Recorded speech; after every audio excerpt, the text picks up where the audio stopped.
All right, let's jump right in.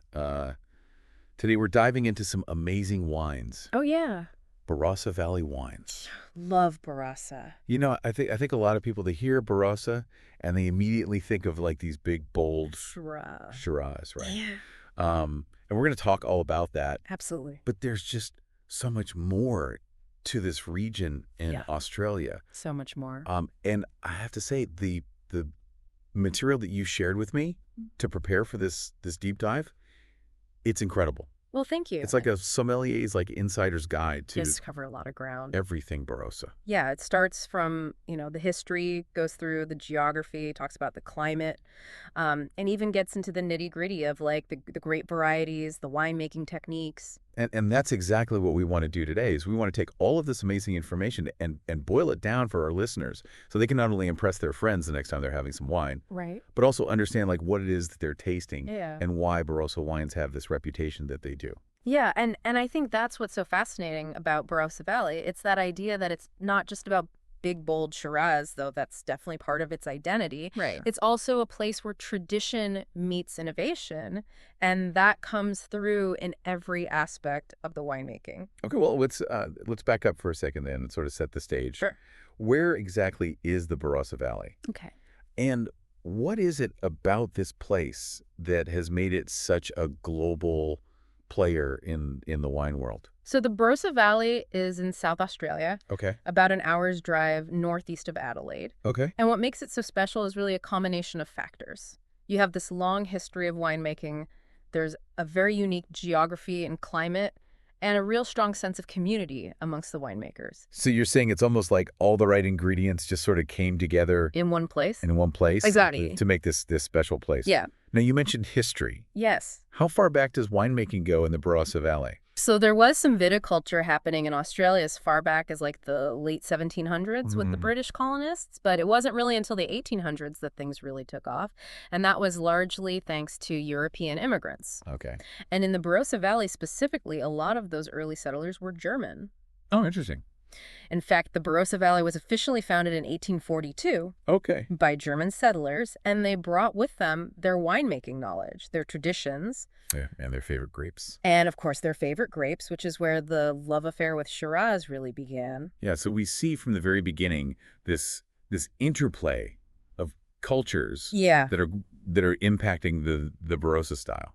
absolutely. I read that some of the very early wineries in the Barossa Valley, like Seppelsfield, which was founded in 1851, became famous for their fortified wines. Yes, fortified wines, especially a 100-year-old tawny port, were a big deal in Barossa for a long time. Wow. And while the region has definitely embraced a wider range of wine styles over the years, those fortified wines are still a nod to their heritage. Right. And a reminder of how they've adapted and evolved over time. That's really cool to think about how those decisions and traditions made so long ago are still shaping the wines that we get to taste today. Absolutely. But you also mentioned earlier geography and climate Yes. being a key to Barossa's success. Yeah, and that's really where the concept of terroir comes in. Terroir. In terroir, it's not just about the dirt, it's about the entire environment where the grapes are grown. Okay. So the soil, of course, All right. but also the climate, the altitude, the topography, Wow. even things like wind patterns, sun exposure, all of these things contribute to the unique character of Barossa wines. Okay, I'm ready to get down into the dirt. Let's do it. Let's talk about terroir. Okay. Break it down for us. What are the key elements at play here? Well, let's start with the soil. In Barossa, you have a remarkable diversity of soil types, even within relatively small areas. Really? So you have these clay soils, which are so well suited to Shiraz because they retain moisture and they really encourage those grapes to ripen slowly, Okay, which leads to more complex flavors. makes sense. Then you've got sandier soils, which produce wines that are a bit more elegant and fresh. Okay. And then you have the stony or granite soils, Mm-hmm. which tend to give wines a bit more minerality and vibrancy. So even if we just stopped right there, just based on the soil alone, you could have incredibly different wines being produced in like neighboring vineyards. Absolutely. Wow. Okay, so what about altitude? Altitude plays a huge role. Does it really? Yeah. Okay. So the valley floor, where a lot of that Shiraz is grown, is going to have very different growing conditions than the higher elevations like the Eden Valley subregion, Okay. which is known for its Riesling. Okay. And these varying altitudes create microclimates within the larger Barossa region, which means different grape varieties thrive in different areas. So it adds to that diversity of wine even more. Exactly. Okay, so we've got soil, we've got altitude. Yep. What about the overall climate in Barossa Valley? What's the weather like? Barossa has a classic Mediterranean climate, hot, dry summers, which are great for ripening those grapes, developing those intense fruit flavors. But what's crucial is they also get these cool nights, especially in certain areas. Oh, that's nice. And that diurnal shift, those big temperature swings between day and night, helps preserve the acidity in the grapes. Okay. So the wines have this beautiful balance of richness and freshness. So it's kind of like the best of both worlds. It is. You get the heat to ripen the fruit. Yep.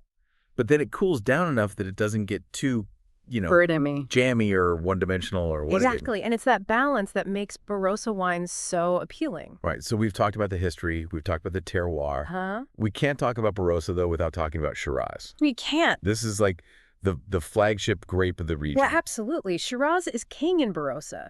It accounts for over 60% of the region's production. Wow. And it's those Barossa Shiraz wines that have really put Australia on the map as a producer of world-class wines. So if I were to pour myself a glass of like a classic Barossa Shiraz, Okay. what should I expect? All right. Paint me a picture. What am I going to smell? What am I going to taste? Well, first, just visually, Barossa Shiraz is typically a very deep, rich color. Okay. Think dark ruby or even garnet. Beautiful. And then on the nose, you're going to get hit with this wave of ripe black fruits. Okay. Plums, blackberries, often with a hint of spice. Mm-hmm. And then as the wine ages, you might start to get those lovely notes of dark chocolate or tobacco coming through. Oh, so it's not just like straight up fruit. No. You get some of those savory elements in there too? Yeah, it has that complexity. Okay. And then on the palate, those flavors just explode. The richness of the fruit, the spice, sometimes even a peppery note. Ooh. And one of the things that makes Barossa Shiraz so special is its structure. It's full-bodied, often with high alcohol, but it's balanced Okay. by these smooth tannins and this velvety texture. Ooh, velvety. I like that. And what's really interesting is that this structure is what allows these wines to age so beautifully. You mentioned that they can age for 20 plus years. Yeah, some of them can cellar for decades. Is that something to do with how they make the wine? It's a combination of things. One factor is the use of open fermentation in those big old oak barrels. We talked about open fermentation a little bit ago. Yeah, it's a traditional method that allows for a slower, gentler oxygen exposure during fermentation, Okay. which really helps develop more complex flavors that can stand the test of time. So it's like the wine is breathing as it's fermenting. Exactly. It's a much slower, gentler process. Okay. And then, of course, there's the oak aging itself. Right. Time spent in those barrels adds another layer of complexity and structure. Okay, I am ready for a glass of Barossa Shiraz right now. Me too. But before we get too carried away, Oh. I know that Barossa has more to offer than just its Star player. star player, It does. Shiraz. Yeah. Right? While Shiraz might be the king, there's a whole court of other interesting grapes and wine styles waiting to be discovered in Barossa. Okay. It's a surprisingly diverse region. All right. Well, Yeah. I'm ready to meet the rest of the court. Let's do it. Okay, so last time we were talking about how Shiraz might be the king, but there's a whole royal court of other It's a diverse bunch. interesting grapes and wine styles to explore. I'm ready to meet the rest of the court. It really is, and I think that's what makes exploring Barossa wines so exciting. There's always something new to discover. Well, I'm all ears. Mhm. What are some of the other stars of the Barossa show? Let's start with the other red grapes. So you've got Grenache, Okay. which is having a real moment in Barossa right now. Oh, yeah. It tends to produce wines that are a bit lighter and brighter than Shiraz. Okay. I think juicy red fruits, a touch of spice, and really refreshing acidity. Perfect if you want something a bit more food-friendly, Oh, nice. especially with those spicy Australian dishes. Grenache is officially on my list to try. It should be. What else is out there in the realm of reds? Then there's Mourvedre, which is a bit more rustic and earthy. Okay. It's often used in blends with Shiraz and Grenache, but it can also make some really interesting single varietal wines. Interesting. And of course, you can't forget Cabernet Sauvignon. Right. It's not as widely planted as Shiraz and Barossa, but the wines can be really elegant and age-worthy. So there's plenty for red wine lovers to explore. Plenty. What about for those of us who lean a little more towards the lighter side? What does Barossa have to offer white wine enthusiasts? Barossa whites are definitely worth exploring. Okay. If you like crisp, aromatic wines, the Rieslings from Eden Valley are a must-try. Riesling. They're known for those classic Riesling flavors, citrus, green apple, maybe some floral notes, all with this vibrant acidity. I love a good Riesling. And they age beautifully, Nice. developing those honeyed, petrol-like notes as they mature. You mentioned Eden Valley. Is that like a specific sub-region within Barossa? Yes, Eden Valley is a higher altitude area within Barossa, and because it's cooler there, it's ideal for growing those elegant Rieslings. So it's like a whole other world within Barossa. Exactly. It's a great example of how those microclimates within Barossa contribute to that diversity of wine styles. That is fascinating. Are there other notable white grapes besides Riesling that we should be on the lookout for? Semillon is another interesting one. Semillon, okay. It can be made in a range of styles, from dry and crisp to rich and honeyed. Really? And in Barossa, you tend to see both ends of that spectrum. Oh, wow. Okay. And then there's Chardonnay, Right. which in Barossa tends to have more weight and richness than in some other regions. Okay. But it's still balanced and elegant with lovely tropical fruit notes. It's amazing how much variety there is within one region. Isn't it? It's like a choose-your-own-adventure for wine lovers. Exactly. And what's even more exciting is you're starting to see all these emerging varieties popping up in Barossa. Things like Tempranillo Viognier, even some Italian grapes like Sangiovese and Nebbiolo. It just goes to show that the region isn't afraid to experiment and push the boundaries. I love that about the wine world. There's always something new to discover. Always. So we've talked a lot about the different grape varieties. But what about the actual winemaking process in Barossa? What are some of the key elements that shape the style of the wines? Well, I think one of the defining features of Barossa winemaking is this beautiful blend of tradition and innovation. Okay. You have winemakers who are carrying on those century-old traditions, Like what? like using open fermentation, Right. those big old oak barrels, but they're also embracing new technologies and techniques. We talked about open fermentation earlier when we were talking about Shiraz. Remind me again, what is it about that method that's so special? Open fermentation basically means that the juice from the grapes is fermented in open vats Okay. rather than closed stainless steel tanks. Yeah. It's a more traditional method that allows for more interaction with the air, and that can result in wines that have more complex aromas and flavors. So it really is like the wine is breathing as it ferments. Exactly. It's a slower, gentler process that allows those nuances to develop. Okay. And then, of course, there's the use of oak. Oak aging is a signature of Barossa wines, and it adds those lovely layers of spice, vanilla, toasty notes. So good. Yeah. You mentioned new technologies. What are some of the ways that Barossa winemakers are innovating these days? One example is something called microoxygenation. Okay. It's a technique where controlled amounts of oxygen are introduced to the wine during aging, and that can help soften the tannins and create a smoother, more integrated wine. Oh, so it's like giving the wine a little spa treatment. It is a little spot treatment to help it relax. I like it. Yeah. Is that a common practice in Barossa, or are most winemakers sticking with those traditional methods? It's a bit of both, actually. Yeah. Some winemakers are all about preserving those traditional methods, while others are more open to experimenting with new techniques. All right. And I think that's what makes Barossa so interesting. You have this spectrum of styles, from the very traditional to the more modern. It's like they're honoring the past, but also looking towards the future. Absolutely. So we've got this picture in our minds of these amazing wines being made in Barossa. Yes. But how do we actually appreciate them? How do we go beyond just taking a sip and saying, this is good? That's where the art of wine tasting comes in. Okay. And the good news is you don't have to be an expert to enjoy tasting wine. I like hearing that. It's all about using your senses and paying attention to what you're experiencing. Okay, I'm ready to channel my inner sommelier. Let's do it. What are the key steps to a successful tasting? Well, it starts with the visual. Okay. Take a moment to really look at the wine in your glass. Notice the color, the clarity. Is it pale or deep? Is it clear or cloudy? Okay. Those visual cues can give you clues about the grape variety, the age of the wine, even the winemaking techniques. So even before I've taken a sniff, I'm gathering information. Absolutely. Okay, what's next? Then, of course, comes the aroma. Gently swirl your glass to release those volatile compounds that create the wine's bouquet, and then take a deep inhale. Okay. Try to identify what you're smelling. Is it fruity, floral, spicy, earthy? Do you recognize specific fruits or spices? Good. This is where you really start to connect with the character of the So wine. what if I just smell wine? That's totally normal. Okay. Our sense of smell is complex, and it takes practice to identify those individual aromas. Correct. Start broad, and then try to narrow it down. Does it smell like red fruit or black fruit? Are there any herbal or spicy notes? It's a process of discovery. Okay, that makes me feel a lot better. Good. So I've looked at the wine, I've swirled, I've sniffed. Now comes the moment of truth, the taste. Moment of truth. How do we do this the right way? Take a sip, but don't just swallow it right away. Okay. Let it coat your palate, move it around your mouth. Think about the texture. Is it smooth, velvety, or maybe a bit grippy? Okay. And then focus on the flavors. Do they match what you smelled? Are there any new elements that emerge on the palate? That's where I usually get lost. Yeah. How do I go beyond just saying it tastes like red wine or it's dry? Pay attention to the structure of the wine. Is it not. full-bodied or light-bodied? Is the acidity high, making your mouth water, or is it low, giving it a softer feel? How about the tannins?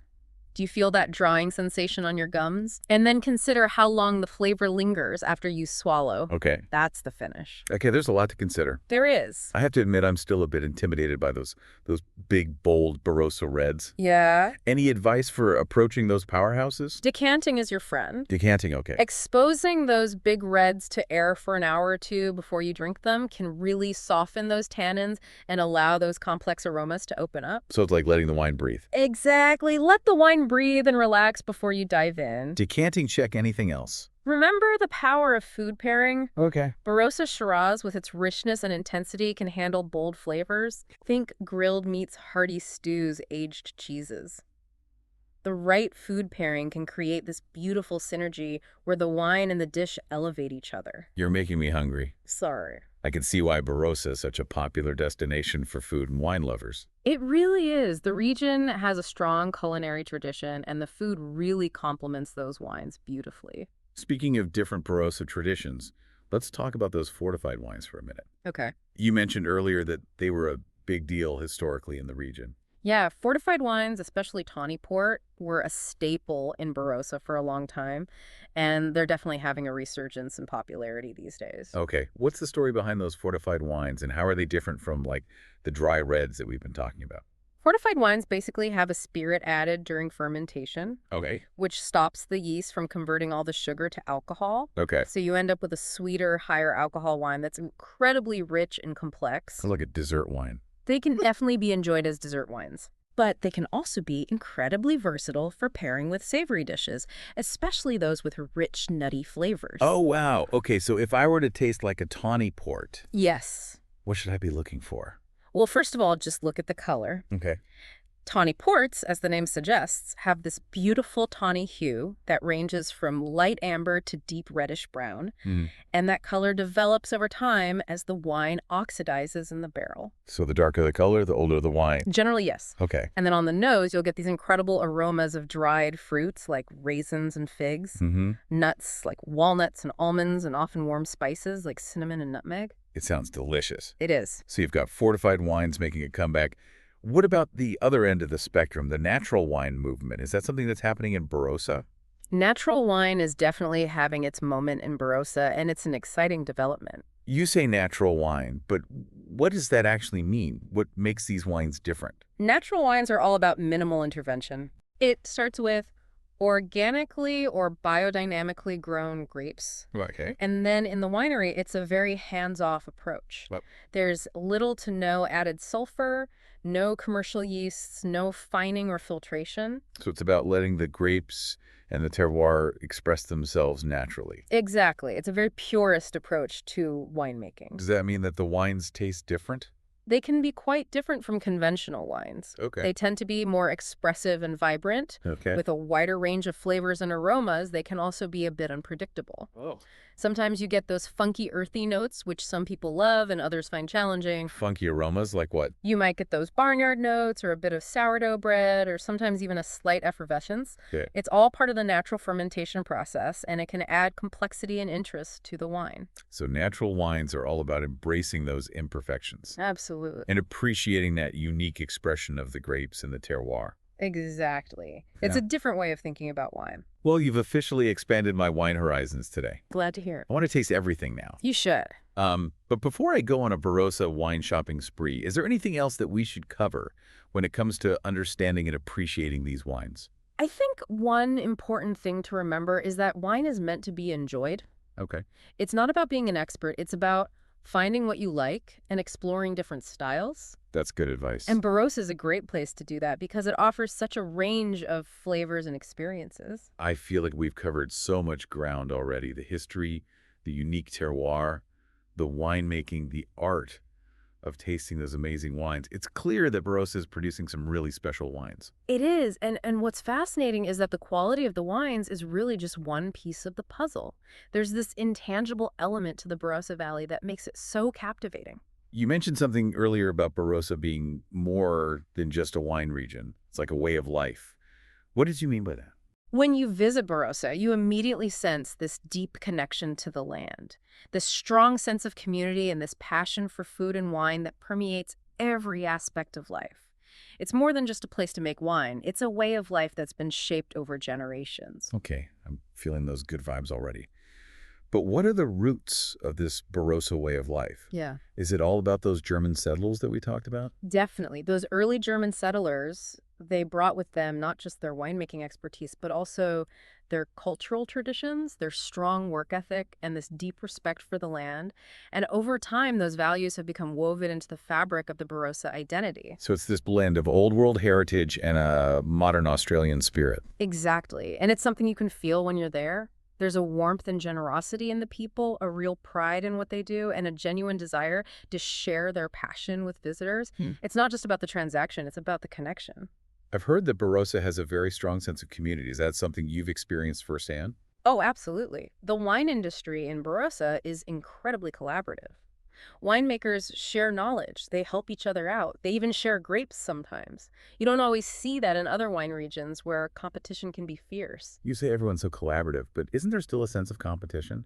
I mean, everyone wants to produce the best wines, right? There's definitely healthy competition, but it's more about pushing each other to do better, to innovate, to make the best wines possible. It's like they understand that a rising tide lifts all boats. I love that healthy competition that benefits the entire region.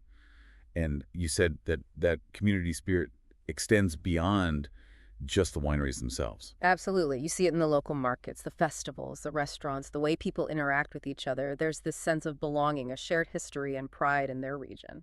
I'm starting to understand why people fall in love with Barossa. It's more than just a place to visit. It's a place to experience a different way of life. And it's a way of life that's centered around those simple pleasures. Good food, good wine, good company. It's about slowing down, appreciating the moment, and connecting with the land and the people. It sounds idyllic, but it's also a working agricultural region. How do they balance that with the tourism aspect? That's a key question, and I think Barossa is doing a great job of finding that balance. There's a real respect for the land and the people who work it, and a sense that tourism should enhance, not exploit, the region's unique character. That idea of sustainable tourism is really important these days. How are the wineries and the community as a whole putting that into practice? Is it more than just lip service? It goes much deeper than just talk. Many wineries are adopting sustainable farming methods. They're reducing their water usage. They're investing in renewable energy sources. So it's a holistic approach. Exactly. And it's not just the wineries. There are initiatives to promote cycling and walking, to reduce waste, to support local farmers and producers. The entire community is involved. It's amazing how everyone's coming together to protect what makes Barossa so special. We've talked a lot about the wine, but you mentioned that food also plays a huge role in the Barossa way of life. Food and wine are inextricably linked in Barossa. The region is blessed with an abundance of fresh produce, incredible artisan cheeses, fantastic small batch charcuterie. The whole culinary scene is centered around celebrating those local flavors and traditions. Okay, now you're making me hungry.